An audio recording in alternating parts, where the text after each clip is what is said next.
Podcast Facico. La información en toda su expresión. Expresión Facico. Expresión Facico. Transmitiendo desde la Facultad de Ciencias y Técnicas de la Comunicación. Mantente al día de los acontecimientos más relevantes dentro de la Universidad Veracruzana.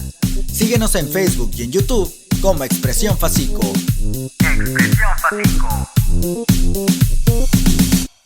Hola, ¿qué tal? Sean bienvenidos a Podcast Facico, una producción de los alumnos de la Facultad de Ciencias y Técnicas de la Comunicación de la Universidad Veracruzana. Nos ubicamos en Campus Mocambo, Boca del Río, Veracruz, México. Te invitamos a que nos sigas por las redes sociales de la Facultad Expresión Facico V en las plataformas de Facebook, YouTube y Spotify. Soy Jessica Hernández y el día de hoy nos acompaña José Luis Rogel Montalvo, conocido también como Gallito.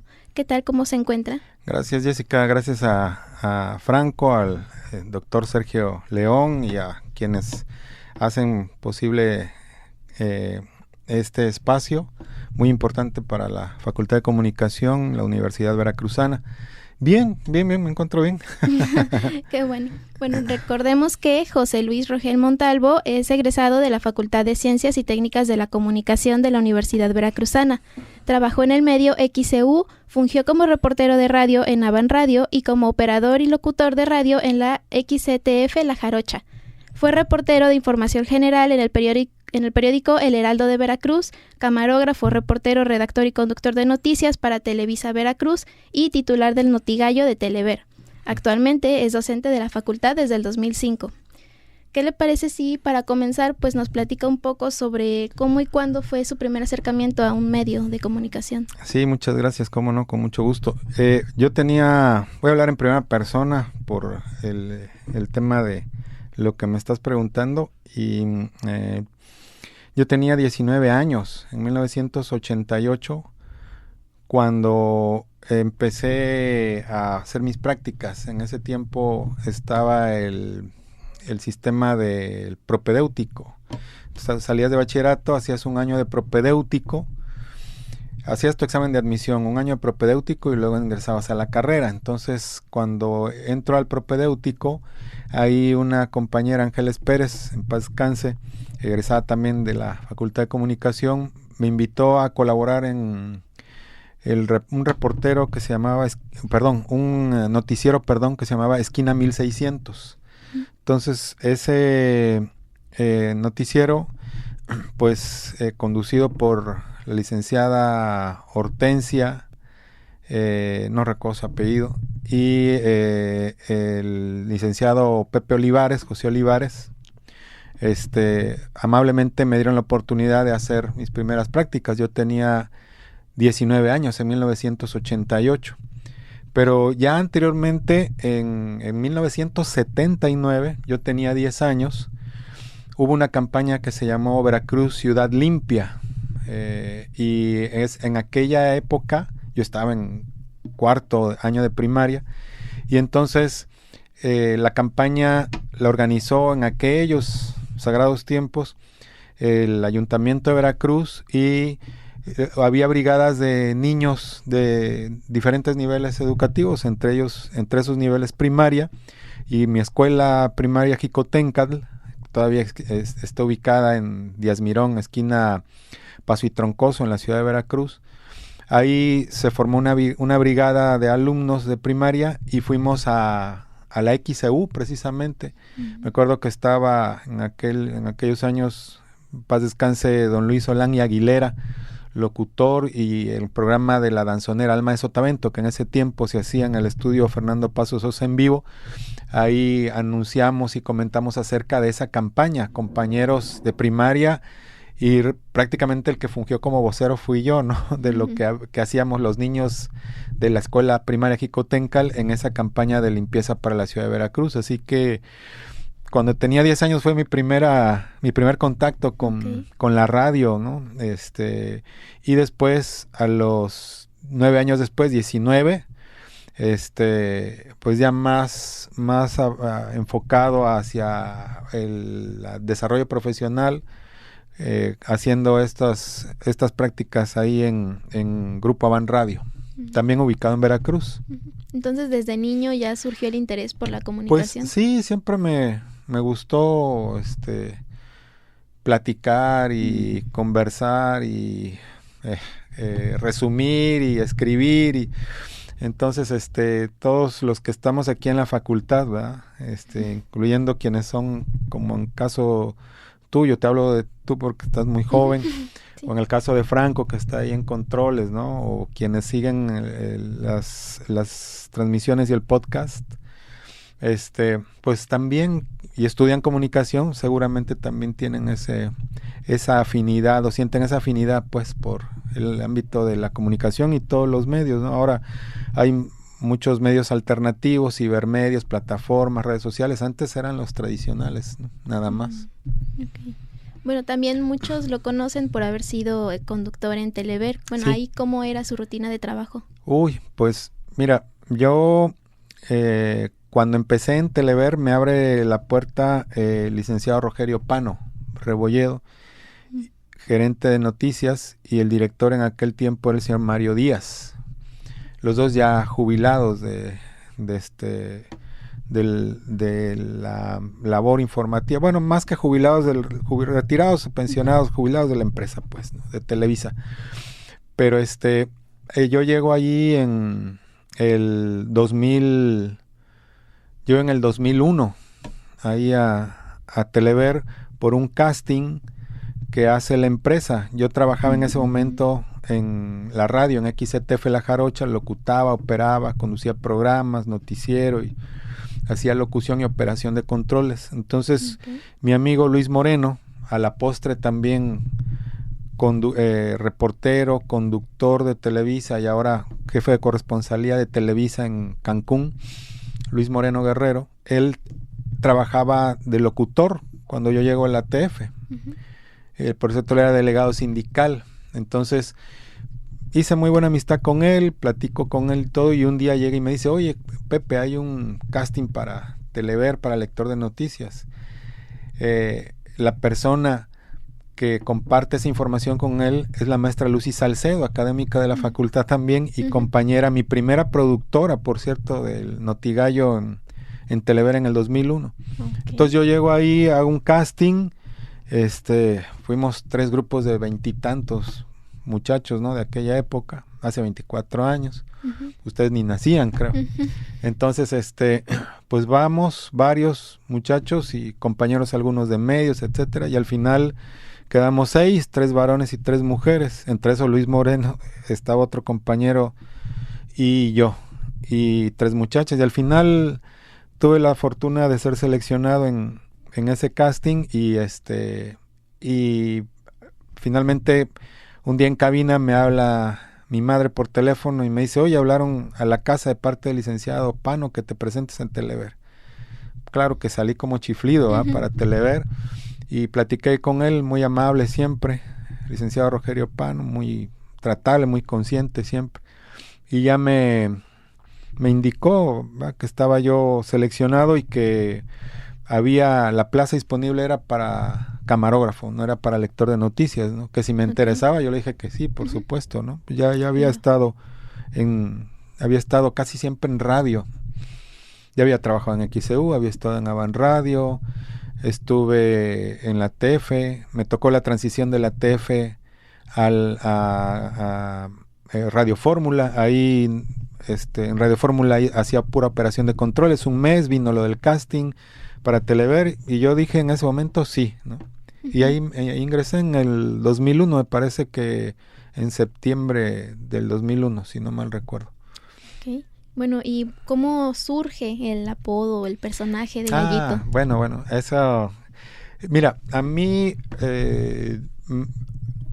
gradualmente Telever, Televisa Veracruz, es una empresa maravillosa porque a la fecha sigue siendo una gran empresa, maravillosa en su naturaleza o en su estructura como empresa, pero también en el tema de quienes trabajan ahí, grandes personas, ¿no? Y grandes profesionales. Entonces siempre nos dieron oportunidad de desarrollarnos, ¿no? De intentar hacer cosas nuevas, Rogerio Pano y posteriormente el licenciado Ignacio Reina Carrera, que asume la dirección de Televisa Veracruz, siempre nos dieron oportunidad de crear, de innovar, de proponer.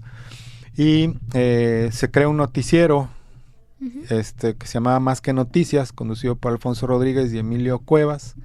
Y ahí abren una sección del buzón de quejas y sugerencias. El noticiero era en vivo, entonces pues nadie quiso entrarle a conducir ese espacio, ¿verdad?, que era de atención ciudadana, y yo levanté la mano.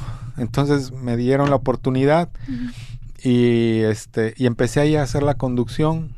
Cuando se abre el espacio para hacer un nuevo noticiero, curiosamente unos días antes estuve aquí en Veracruz haciendo una visita de revisión o de supervisión, la señora Marta Zabaleta, que era jefa de todas las corresponsalías de provincia de Televisa Nacional.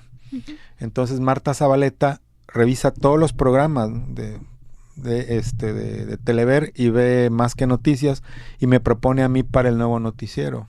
Okay. Entonces me lo comenta el director del canal, el licenciado Reina, y luego a su vez el licenciado Pano me confirma, ¿no?, que estaba yo para el nuevo noticiero. Pero yo decía, bueno, ¿y a qué horas va a ser el noticiero? No, pues ha de ser en la tarde, o a lo mejor es al mediodía.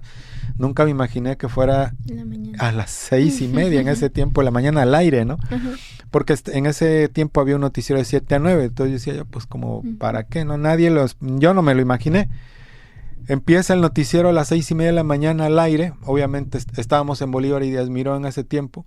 Había que estar a las 6 de la mañana, ¿no? Y después, la verdad es de que llega a pegar con mucha fuerza y gran aceptación, y entonces el licenciado Reina, con siempre gran visionario y con los aciertos en el tema de las piezas o programas o productos que se fueron elaborando en el canal, propone el noticiero para las 6 de la mañana, ¿no? Entonces había que estar en el canal a las 5:30 de la mañana. Entonces había que pararse antes que el gallo, ¿no? Entonces eso ya fue cuando estábamos acá en Lomas del Mar, en Boca del Río.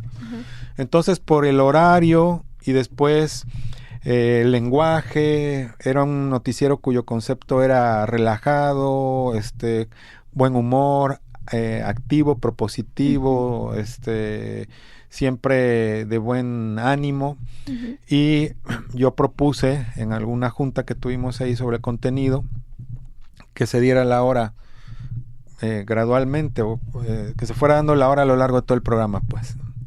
Entonces, por eso se quedó el nombre del gallito. Y al rato todo el mundo lo conocía como el Notigallo. Ya tuve varios productores del noticiero. La primera productora fue la licenciada Lucy Salcedo, la maestra Lucy Salcedo, y ya después llegaron otros. Entre esos productores pasa por las manos de la licenciada Lorena Costa, y al final de licenciado Humberto Filobello, egresado de aquí también. Y ellos ya van haciendo las cortinillas, le ponen la música, y todo se conjuntó para hacer un concepto que al final se conoció como Notigallo, ¿no? Entonces era el Notigallo, y luego lo del sombrero. El sombrero como estaba, se hacía el cotorreo, el relajo, el platicar con los camarógrafos, frases, etcétera, bailar, la música y todo. Un compañero, Alejandro Aburto Pinzón, buen compañero y amigo, lleva un sombrero, ¿no? El sombrero de una fiesta de su hija, no recuerdo bien, y dice, pues para que lo uses en la conducción. Yo pedí autorización, me dijeron, sí, pues ponte el sombrero, ¿no? Siempre existió, repito, esa oportunidad para que nosotros creáramos. Y ya luego se me ocurre ponerle el pico, la cresta y la cola, y ese fue prácticamente el distintivo del personaje y del espacio. Ok. Y bueno, ¿hubo algún conductor que influyera en su manera de conducir? ¿En su estilo? ¿O de todo un poco? Sí, mira, cuando uno, sobre todo desde que empieza uno a estudiar comunicación, empieza uno a ver figuras, ¿verdad?, que están en medios, ¿no? Ahora existen los influencers o los youtubers, los tiktokers, etcétera, ¿no? Sí. En aquel tiempo no existía nada de eso, existían las figuras de la comunicación. Entonces, pues veíamos la tele, ¿no? Entonces, ¿quiénes veíamos los niños y los jóvenes de aquella época? Pues veíamos a Chabelo, por ejemplo, ¿no? Uh-huh. Veíamos a Raúl Velasco, mi abuela paterna, mi abuela Zoila, le encantaban las noticias, pues a veces veía yo con ella a Bludowski, ¿no? Okay. Entonces a mi abuela materna le gustaba mucho la cocina, entonces veía yo a veces a Chepina Peralta, ¿no? También cómo conducía, o sea, yo creo que ahora en el caso de las nuevas generaciones como ustedes, pues van teniendo un bagaje de quienes hacen... Se va construyendo, ¿no? Sí, exactamente, Okay. Y a lo mejor te gusta algún estilo y luego... más que adoptarlo, tú lo haces a tu estilo propiamente. Lo personaliza, ¿no? Sí, se personaliza, okay. Y ahí se forma ya un estilo único, ¿no? Pero así como que algo en particular, ¿no? Ahora te puedo decir, ahora en contenidos, por ejemplo, me gusta mucho Pepe Cárdenas, y el estilo de Pepe Cárdenas, Joaquín, ¿no? Que son figuras de la comunicación. Pero de todo vas aprendiendo, porque aparte cuando empiezas a trabajar ya en el tema de la conducción, quienes tienen tiempo en eso te van indicando, hay que hacer esto, o no hagas esto, no hagas el otro, evita esto, tu lenguaje corporal, tus manos, todo comunica frente a la cámara, ¿no? Entonces, todo eso influye para que tú al final tengas ya un perfil, ¿no? Ok. Bueno, ¿qué cualidades considera usted que debe tener un conductor para cualquier programa? Bueno, si hablamos de para cualquier programa, primero tener mucha fluidez.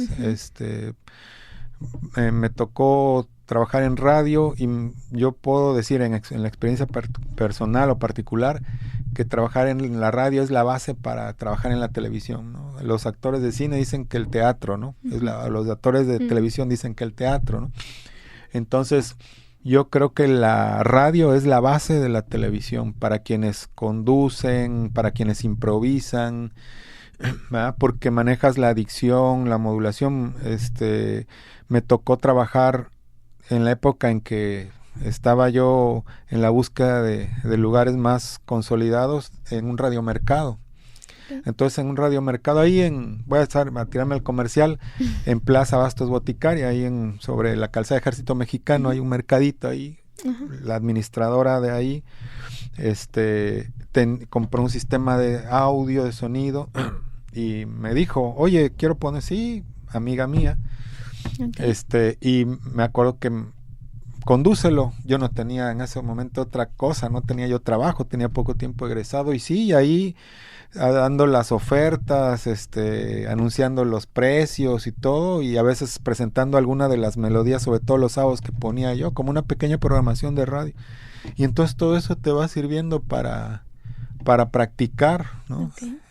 Yo creo que esa es la base, ¿no? Tener fluidez, buena lectura, practicar para radio, ¿no? Y ya para televisión, vernos frente a un espejo es un buen ejercicio, grabarnos también. Y ya en el tema de si vamos a dedicarnos a esto, practicar hasta una sonrisa, porque, por ejemplo, ves gente de televisión que se ríe pues como forzado, pero es su forma así es como trabaja su sonrisa, ¿no? Por decirlo de esa forma, ¿no? Ok. ¿Y cómo es que equilibraba la presión de informar con velocidad y al momento, y la precisión, sin perder precisión? Bueno, es cuestión de práctica. Por ejemplo, aquí yo le comento a los muchachos aquí en la Facultad de Comunicación, todo es práctica. Me dices tú la rapidez con la precisión, ¿no? Pero la precisión puede ser en un sentido muy ambiguo, ¿no? Que puede ser preciso, la lectura limpia o los datos, ¿no? Porque a lo mejor puedes leer muy limpio, ¿verdad? Sin errores de dicción, pero a lo mejor no está bien el contenido, ¿no? Estás omitiendo algo, o a lo mejor tienes todo el contenido, pero no eres ágil para dar las noticias, ¿no? Entonces, es la práctica realmente lo que nos va haciendo mejores como como todo, como conductores o como camarógrafos, como reporteros, como redactores, hasta como editores, ¿no? También practicar en un programa, en un software, es lo que nos va haciendo más precisos. Okay, bueno, y pues, ¿cómo diría que es el proceso de conducir, desde el principio hasta el final? Bueno, para conducir noticias para televisión, por ejemplo, nosotros llegábamos, bueno, en el tema particular de los conductores que estamos allá en Telever, voy a hablar de mi caso, en primera persona de nuevo, pero lo que me tocaba hacer a mí era hacer la orden de edición. Yo no editaba el noticiero, eso lo hacía otro compañero, Andros Darel, y egresado de otra universidad particular, pero también me tocó que un editor, mi primer editor, Roberto Hernández, fue mi alumno, egresado de aquí de Fasico también. Trabajó allá en Telever. Entonces yo lo que hacía era, yo sabía el contenido de mi noticiero porque yo hacía el noticiero, ¿no? Yo seleccionaba las notas, hacía la redacción, hacía las cabezas de las notas, conocía el tiempo, y entonces a partir del lenguaje propio del noticiero, picante, con frases, con expresiones, yo sabía dónde iba a decir, por ejemplo, antes que le cante el gallo, que no le agarre el corre-corre, o ya ni la china Hilaria, o de bolón ping-pong, las frases que estaban... algunas, ¿verdad? En el noticiero, o sóplate ese huevo, Paula, ¿no? Que era una expresión de asombro, ¿verdad? Entonces, yo sabía en cuál nota iba cada expresión, ¿no? Entonces, eso es lo primero, conocer qué es lo que vas a leer, ¿verdad? Tener el contenido, dominar el contenido, y después... ya frente a la cámara, bueno, antes de entrar, ya en el estudio, antes de entrar a la cámara, frente a la cámara, repasar el script. ¿Qué era el script? Las cabezas de las notas, ¿no? Si había mayormente notas voz off, notas sonido, que es lo mismo, hablo de como el formato en Telever. Bueno, pues entonces ahí las cabezas de la nota o los sonidos. Y si son textos, repasar los textos. Texto inserto, repasar los textos insertos. Nota nacional, la cabeza de la nota, pero ¿cuál es el contexto, no? O sea, nunca presentar una cabeza de una nota con lectura simple, porque eso no lo hace un conductor, ¿no? Tienes que presentarlo dando un contexto, dependiendo tu horario y tu auditorio, pues tienes que estructurar la cabeza de la nota y cuál va a ser el contenido, qué tipo de mensaje, etcétera, ¿no? Entonces, ese es otro punto, ¿no? Ahí estamos hablando del contenido, de la forma, ¿no? De cómo lo voy a expresar, y luego en el tema, eso es en el lenguaje verbal, pero aparte el lenguaje corporal, cómo lo voy a hacer, ¿no? Si lo digo brincando, si lo digo bailando, si hago una expresión, si me quito el sombrero, si me pongo de pie, si me acerco y gesticulo frente a la cámara. Eso es la otra parte del conductor. Hay conductores que son excelentes, impecables, ¿no? Pero decían los jefes, lo vuelvo a repetir 3 veces, que no transmitían nada, ¿no? Entonces, ¿qué quiero decir con esto? Que muchas veces quienes tienen algunas cualidades tenemos que trabajar en otras, ¿no? Entonces, a lo mejor yo no hablaba como Pedro Vargas, ¿verdad? Yo no tenía la voz de Pedro Vargas, ¿no? O de un tenor, pues, propiamente, ¿no? Creo que la virtud del Notigallo era el estilo, ¿no? Pero en contraparte había otros conductores que eran tremendamente impecables, ¿no? Pulcros, finos, excelentes pero decían los jefes, es que no transmiten nada. Bueno, pues ese ya no era mi problema, no hable usted con él o hable usted con ella, ¿no? Entonces, esa es la parte de los conductores, ¿no? Y observarnos siempre, ¿no? No creer que estamos en lo máximo de la galaxia, ¿no? Siempre bajar y ser autocríticos. Oiga, ¿y existe alguna noticia que haya marcado un antes y un después en su carrera? No, realmente dijéramos así como que hay un antes y un después, ¿no? Hubo notas que sí, obviamente impactantes, ¿no? Que te toca cubrir. Por ejemplo, yo me recuerdo, aparte de ser conductor, ¿no? Mayormente me podría ubicar la gente en el tema del gallito, ¿no? Pero el gallito terminaba a las 7 de la mañana y yo salía a reportear, ¿no? Con otros compañeros, ¿no? Yo me tocaba hacer notas de información general, y cuando entré de camarógrafo hice deportes, hice espectáculos, hice cultura, grababa sección médica, grababa cocina, etcétera, ¿no? Pero, por ejemplo, en temas de información general, recuerdo mucho varias cosas. Todavía recuerdo cuál fue mi primer grabación de un niño muerto, por ejemplo. Lo recuerdo bien. Dónde fue y la expresión de la criatura y todo fallecido. Recuerdo cuál fue mi primer persona adulta muerta. También, por ejemplo. Me acuerdo de la quema en el mercados de la ciudad de Veracruz. Al otro día de la explosión, me tocó, estaba yo de camarógrafo, yo llegaba temprano y me mandaron temprano a trabajar. Y entré al armario a grabar la gente que murió calcinada adentro. Yo me metí, ¿no? Nadie me abrió. Me metí con el ejército y el Ministerio Público, como se metía uno antes, ¿no? A chaleco, ¡prum!, atrás de ellos, y que pasara lo que pasara. Si me iban a correr, que me corrieran, pero yo tenía que entrar. Entonces ahí me tocó entrar a esa parte. Recuerdo que en los días grabamos luego un piecito que estaba ahí de alguna criatura. Estaba ahí mutilado el pie, calcinado, quemadito el pie de algún niño. Eso fue una nota que se hizo ahí también.